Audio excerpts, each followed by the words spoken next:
মহাত্মা গান্ধীর হত্যা ভারতের ইতিহাসে এক আলোড়ন সৃষ্টিকারী ঘটনা। গান্ধীর হত্যাকারী ছিলেন একজন উচ্চশিক্ষিত ব্রাহ্মপুত্র। তার নাম ছিল নাথুরাম গডসে। আপনারা চাইলে অবাক হবেন, ছাত্র জীবনে তিনি গান্ধীজিকে খুব শ্রদ্ধা করতেন। তিনি জন্মগ্রহণ করেন 1910 সালের 19শে মে বর্তমান মহারাষ্ট্রে। উনি তার জীবনদশায় তামাক বা মদ্যপান কোনোটাই করেননি। সনাতন ধর্মে বিশ্বাসী এই বিপ্লবী আমৃত্যু ব্রহ্মচর্য পালন করেছেন। খুবই সাধারণ জীবনযাপন করতেন, মাকে খুব ভালোবাসতেন। ছোটকালে তার নাম রাখা হয়েছিল রামচন্দ্র, সেটি পরিবর্তন করে নাথুরাম রাখা হয়। পরপর তার আগের দিন দাদা মারা যাওয়ার জন্য তার বাবা মা তাকে মেয়ে হিসেবে পালন করতেন। মেয়েদের মতো পোশাক পরাতেন ও তার নাক ফুটিয়ে নথ বসানো হয়েছিল। সেই থেকে তার নাম নাথুরাম। নাথুরাম বাল্যকাল থেকে যৌবনে উত্তীর্ণকালে সনাতন ধর্ম দ্বারা তার মন মানসিকতার পরিবর্তন ঘটতে থাকে।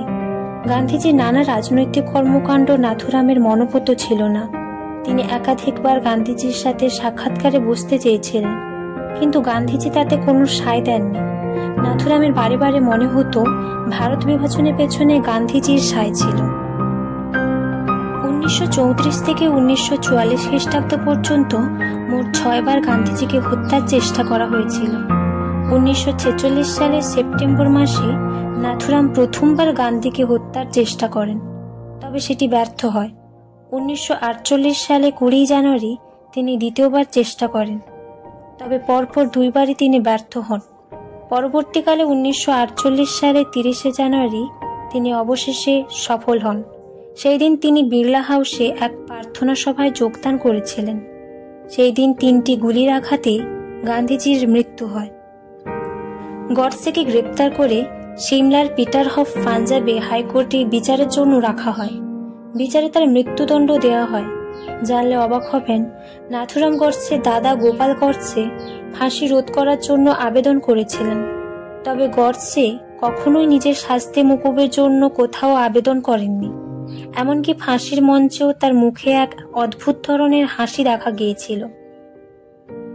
1948 সালে 30 জানুয়ারি গুলি করে গান্ধীজিকে হত্যার কারণ হিসেবে তিনি আদালতে মূলত 2টি কারণের ওপর জোর দেন। প্রথমত, মোহাম্মদ আলী জিন্নাহ ডাইরেক্ট অ্যাকশন চালু করেছিলেন।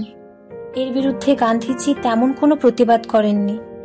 অপরটি ছিল, স্বাধীন পাকিস্তান সরকার ভারতের কাছ থেকে 43 কোটি টাকা চেয়েছিলেন, যা বল্লভভাই প্যাটেল দিতে চাননি। গান্ধীজি অনশন করে বল্লভভাই প্যাটেলকে দিতে বাধ্য করেন। এছাড়া একাধিক কারণ দেখিয়েছেন তিনি তাকে ব্রিটিশ রাজ্যের অনুগত ভৃত্য ছাড়া আর কিছু মনে করেননি। গডসে জানিয়েছেন, গান্ধীজির সকল কাজে তার মুসলিম বৃত্তির অনুপ্রেরণা দেখা যায়। দিল্লির কয়েকটি মসজিদে হিন্দুরা দখল করে নিলে গান্ধীজি অনশন শুরু করেন। তিনি শর্ত দেন, অনিবার্য মসজিদ খালি করে না দেওয়া হলে তিনি অনশন ভাঙবেন না। কিন্তু পাকিস্তানিরা যখন হিন্দুদের উপর ভয়াবহ অত্যাচার চালালো, সে সময় মহাত্মা গান্ধী কিছু বলেননি এবং পাকিস্তানিদের ওপর কোনো শর্তও আরোপ করেননি। আদালতে দাঁড়িয়ে এমনই জবানবন্দি দিয়েছিলেন গান্ধীর হত্যাকারী নাথুরাম গডসে। তিনি বলেছিলেন, গান্ধীকে হত্যা করে আমি জাতির কাছে ঘৃণা কুড়িয়েছি ঠিকই, আমার জীবন অন্ধকারচ্ছন্ন হয়েছে বটে, তবে আমি হিন্দু জাতিকে পাকিস্তানি নির্যাতন থেকে মুক্তি দিলাম। তৈরি হবে একটি স্বাধীন দেশ।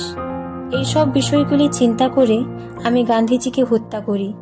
দেশের এমন কোনো আইন নেই যার আওতায় এমন এক অপরাধীর বিচার হতে পারে, তাই আমি এমন সিদ্ধান্ত গ্রহণ করেছি।